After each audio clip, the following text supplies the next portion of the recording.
राधे राधे प्यारे भक्तों, कैसे हो आप? आज बात करेंगे, भगवान पहले मन तोड़ते हैं फिर जीवन बनाते हैं। जब जीवन में सब कुछ ठीक चल रहा होता है तब इंसान भगवान को बहुत कम याद करता है, और जब मन टूटने लगता है तब सबसे पहले भगवान पर ही सवाल उठते हैं कि आपने मेरे साथ ऐसा क्यों किया। लेकिन जीवन का यह सबसे बड़ा रहस्य है कि भगवान कभी भी बिना कारण मन नहीं तोड़ते, क्योंकि मन का टूटना अंत नहीं होता। मन का टूटना दरअसल उस पुराने ढांचे का गिरना होता है जिसमें अहंकार, अपेक्षा, झूठी उम्मीदें और डर भरे होते हैं।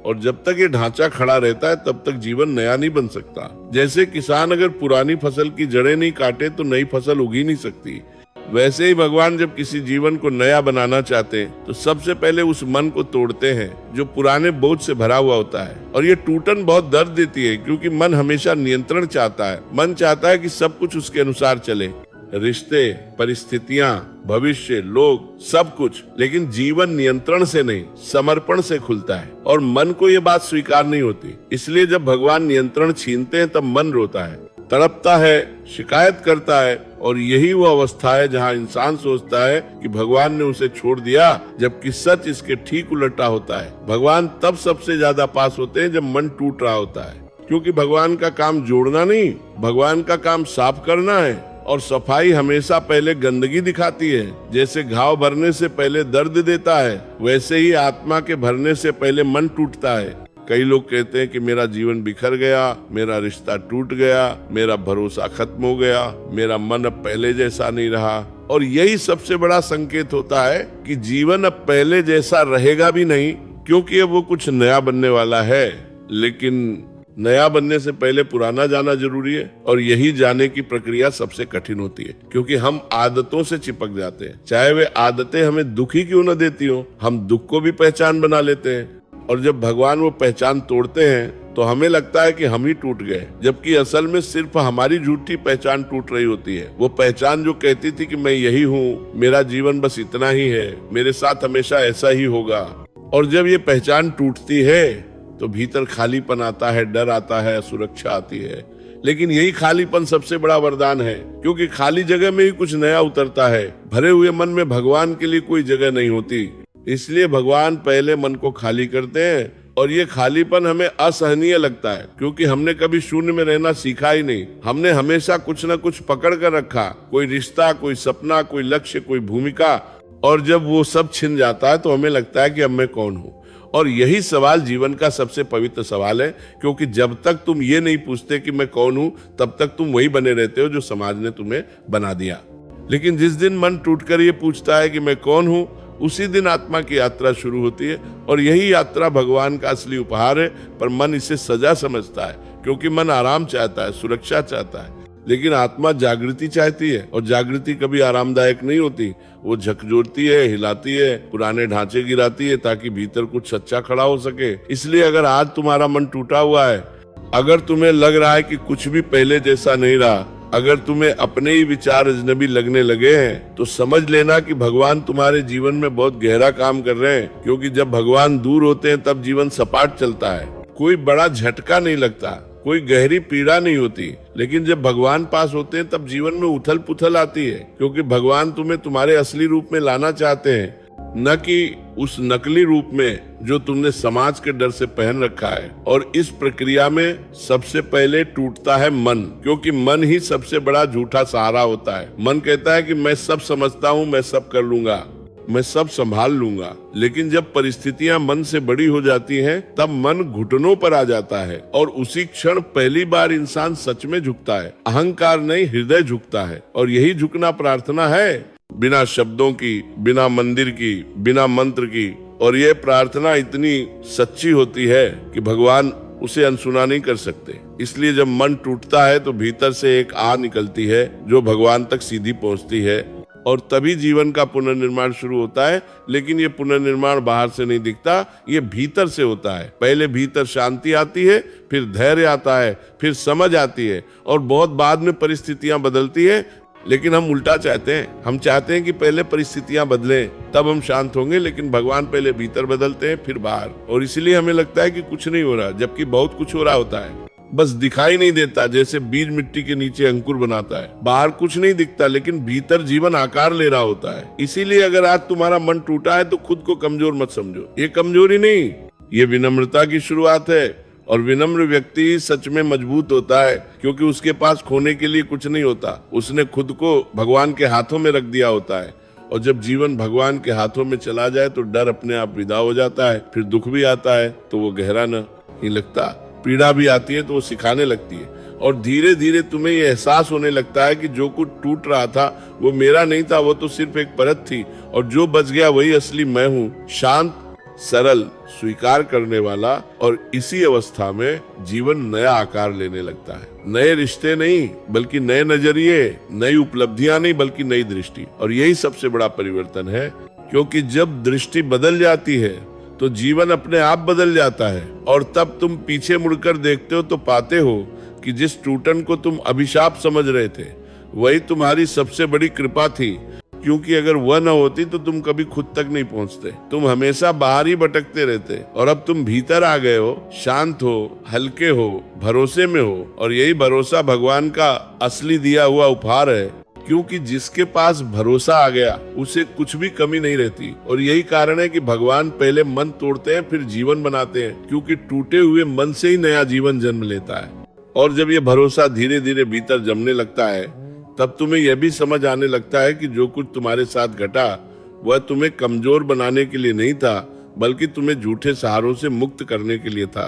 क्योंकि जब तक मन को लगता है कि कोई इंसान, कोई पद, कोई पैसा, कोई पहचान मुझे बचा लेगी, तब तक भगवान तुम्हारे जीवन में पूरी तरह प्रवेश नहीं कर सकते। मन हमेशा किसी न किसी बैसाखी पर टिकना चाहता है, और भगवान चाहते हैं कि तुम अपने पैरों पर खड़े हो सको। इसलिए वे पहले वे सारी बैसाखियां तोड़ देते हैं जिन पर तुम टिका हुआ था। और जब वे टूटती है तो दर्द होता है, असंतुलन आता है, गिरावट महसूस होती है। लेकिन यही गिरावट तुम्हें जमीन से जोड़ती है, और जो जमीन से जुड़ गया वही सच में स्थिर हो गया। इसीलिए जब तुम्हारा मन टूटता है और तुम्हें लगता है कि अब कोई सहारा नहीं बचा, उसी क्षण भगवान तुम्हें ये सिखा रहे होते हैं कि अब तुम्हें सहारे की जरूरत नहीं, अब तुम्हें भरोसे की जरूरत है। और भरोसा किसी चीज पर नहीं होता, भरोसा जीवन पर होता है। भरोसा इस बात पर होता है कि जो हो रहा है वो मेरे खिलाफ नहीं, मेरे भीतर कुछ जगाने के लिए हो रहा है। और ये समझ धीरे धीरे तुम्हारी बेचैनी को शांत करने लगती है। पहले तुम हर सवाल का जवाब चाहते थे, हर घटना का कारण जानना चाहते थे, लेकिन अब तुम सवालों के साथ भी बैठना सीखने लगते हो। अब हर अनिश्चितता डर नहीं देती, क्योंकि तुम्हें भीतर ये एहसास हो जाता है कि जीवन मुझे संभाल रहा है, भले ही वो मेरी समझ से बाहर क्यों न हो। और यही वो बिंदु है जहाँ मन का शोर कम होने लगता है, क्योंकि मन शोर तब करता है जब उसे भरोसा नहीं होता, जब उसे लगता है कि सब कुछ उसी को संभालना है। लेकिन जब वो देखता है कि कोई बड़ी शक्ति है जो इसे मुझसे बेहतर जानती है, तब मन थक कर चुप हो जाता है। और उस चुप्पी में पहली बार आत्मा की आवाज सुनाई देती है, जो बहुत धीमी होती है लेकिन बहुत सच्ची होती है। वो कहती है कि घबराओ मत, तुम सही जगह पर हो। और ये एक वाक्य पूरे जीवन को हल्का कर देता है, क्योंकि अब तुम खुद से लड़ नहीं रहे, तुम खुद को साबित करने की कोशिश नहीं कर रहे, तुम बस अपने अनुभव को जी रहे हो। और यही जीना साधना बन जाता है, क्योंकि साधना का मतलब कुछ विशेष करना नहीं, साधना का मतलब है जो हो रहा है उसे पूरी ईमानदारी से स्वीकार करना, बिना शिकायत के, बिना तुलना के, बिना जल्दी के। और इस स्वीकार में एक गहरी शांति जन्म लेती है, जो बाहर से नहीं आती, जो किसी उपलब्धि पर निर्भर नहीं होती। वो शांति इसलिए आती है क्योंकि अब तुम्हारे भीतर विरोध नहीं बचा, तुम जीवन से लड़ नहीं रहे, तुम जीवन के साथ चल रहे हो। और जब तुम जीवन के साथ चलने लगते हो तब जीवन भी तुम्हारे साथ चलने लगता है। चीजें धीरे धीरे अपनी जगह पर आने लगती हैं, कभी कभी बाहर नहीं भीतर, कभी कभी परिस्थितियां नहीं बदलती, लेकिन उन्हें देखने का तरीका बदल जाता है। और वही सबसे बड़ा बदलाव होता है, क्योंकि जब देखने का तरीका बदल जाता है तब दुख दुख नहीं रहता, वो शिक्षा बन जाता है। पीड़ा पीड़ा नहीं रहती, वो परिपक्वता बन जाती है। और तब तुम्हें यह भी दिखाई देता है कि जिन लोगों से तुम शिकायत करते थे, जिन घटनाओं को तुम कोसते थे, वही तुम्हें यहाँ तक लाने वाले साधन थे। और ये देख पाना आसान नहीं होता, ये तभी संभव होता है जब मन टूट चुका होता है, क्योंकि पूरा मन हमेशा दोष ढूंढता है और टूटा हुआ मन सच्चाई देखने लगता है। इसलिए भगवान मन को तोड़ते हैं ताकि आंखें खुल सकें, ताकि अहंकार का पर्दा हट सके, ताकि जीवन जैसा है वैसा दिखाई दे सके। और जब जीवन वैसा दिखाई देने लगता है जैसा वो है, तब उसमें एक गहरा सौंदर्य दिखने लगता है। तब साधारण चीजें भी पवित्र लगने लगती हैं, तब सांस लेना भी प्रार्थना बन जाता है, और यही वो अवस्था है जहाँ इंसान सच में जीवित होता है, वरना बाकी तो बस दौड़ भाग है। और इस अवस्था में पहुंचने के बाद तुम्हें किसी से कुछ कहना नहीं होता, तुम्हारी उपस्थिति ही काफी होती है। लोग तुम्हारे पास बैठकर शांत महसूस करते हैं, उन्हें पता भी नहीं चलता कि क्यों, क्योंकि शांति की भाषा शब्दों की नहीं होती, वह ऊर्जा की होती है।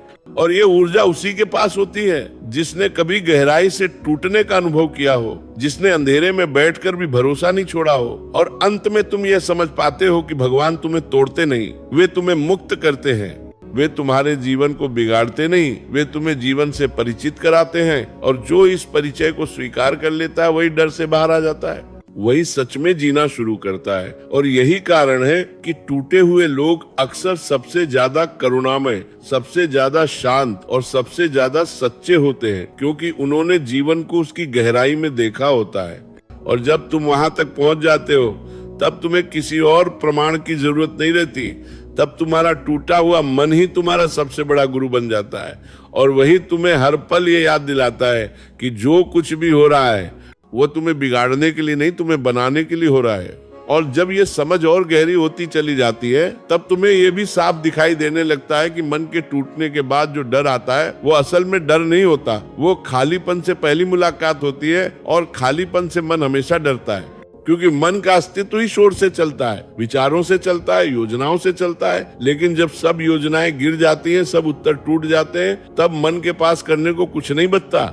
और वहीं से वास्तविक मौन शुरू होता है। शुरू में यह मौन भारी लगता है, बोझिल लगता है, ऐसा लगता है जैसे कुछ खो गया हो। लेकिन अगर तुम इस मौन से भागो नहीं, अगर तुम इसे दबाने की कोशिश न करो, अगर तुम इसे किसी व्यस्तता से भरने न दौड़ो, तो धीरे धीरे यही मौन तुम्हारा घर बन जाता है। और घर वही जगह होती है जहाँ तुम्हें कुछ साबित नहीं करना पड़ता, जहाँ तुम जैसे हो वैसे स्वीकार होते हो।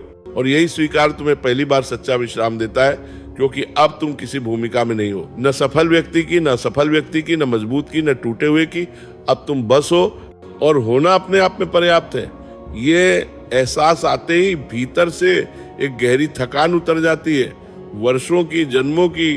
और तब तुम्हें समझ में आता है कि मन का टूटना दरअसल मन के अत्याचार से मुक्ति थी, क्योंकि मन तुम्हें हर माने कर ये तरह पल कुछ बनने के लिए कहता था, कुछ साबित करने के लिए कहता था, कहीं पहुंचने के लिए कहता था। और अब वो आवाज कमजोर पड़ चुकी है, अब वो आदेश नहीं देती, वो बस आती जाती है और तुम उसके पीछे नहीं भागते।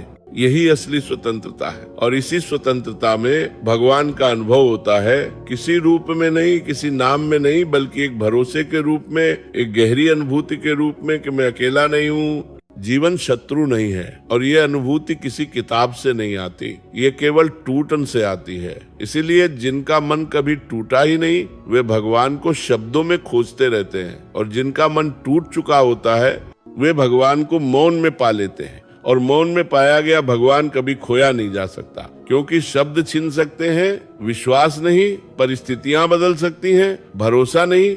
और यही भरोसा धीरे धीरे तुम्हें निडर बना देता है। निडर इस अर्थ में नहीं कि अब दुख नहीं आएगा, बल्कि निडर इस अर्थ में कि अब दुख भी तुम्हें तोड़ नहीं पाएगा, क्योंकि जो एक बार टूटकर भी बच गया उसे अब क्या तोड़ेगा। और तब जीवन के छोटे छोटे झटके भी तुम्हें हिला नहीं पाते, क्योंकि तुम जान चुके होते हो कि सबसे बड़ा झटका तुम सह चुके हो, और उससे तुम मरे नहीं, बल्कि ज्यादा जीवित हो गए, ज्यादा सच्चे हो गए, ज्यादा संवेदनशील हो गए। और यही संवेदनशीलता तुम्हें दूसरों के दर्द से जोड़ती है। पहले तुम सलाह देते थे, अब तुम सुनते हो। पहले तुम समझाने की कोशिश करते थे, अब तुम साथ बैठते हो। और ये साथ बैठना किसी भी उपदेश से बड़ा उपचार होता है, क्योंकि दुख को समाधान से ज्यादा साथ की जरूरत होती है। और जिसने खुद टूटकर उठना सीखा हो, वही दूसरे के टूटे मन के पास चुपचाप बैठ सकता है, बिना उसे बदले, बिना उसे सुधारने की कोशिश किए। और यही करुणा भगवान का सबसे सुंदर रूप है। इसलिए भगवान जब मन तोड़ते हैं तो केवल तुम्हारे लिए नहीं, दूसरों के लिए भी तुम्हें तैयार कर रहे होते हैं, ताकि तुम किसी का बोझ नहीं, किसी का सहारा बन सको, बिना अहंकार के, बिना ये कहे कि देखो मैंने क्या पाया है। क्योंकि जो सच में पाया होता है वो दिखाने की इच्छा खो देता है, वो बांटने की आकांक्षा रखता है। और बांटना भी शब्दों से नहीं, अपने होने से, अपने व्यवहार से, अपनी शांति से।